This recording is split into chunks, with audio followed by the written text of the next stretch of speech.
efa nisy moa fanambarana navoaka mikasika an'ilay endrika faniliana ny sy fanaovana sinosiana mpanao gazety teny amin'ny lampam-panjakana teny avoa tamin'ny zoma atoandro. Ny tianao sindriana dia manamafy ny fanambarana efa navoaka ny filohan'ny lavitra sy ny lavitra ny mpanao gazety hoe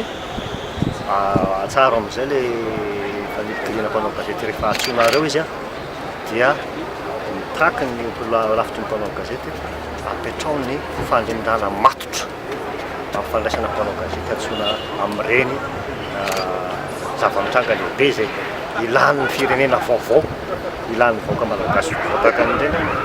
dia mitaky ny andaminan'ny amin'ny fididinan'ny repoblika ny fomba fandraisan'ny mpanao gazety ary tsy neo fididinan'ny repoblika satria mitao zao nefa indroa verina farafahakeliny verimberina matetika fa any amin'ireo androm-panjakana samy hafa koa na any amin'ireo mpanomana esika anasana mpanao gazety dia alamino tompoko fandraisanareo azy fa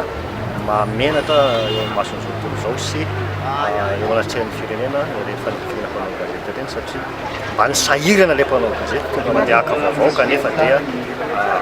fandohana ohatran'ireny mitranga mba tokony ho lesona ho raisiny izany ho any talian'ny serasera amin'ny fiadidinan'ny repoblika dia mba naneo fialantsiny tamiko amin'ny mahafilohan'ny lavitra mpanao gazety atao aorian'ny zavatra mitrangy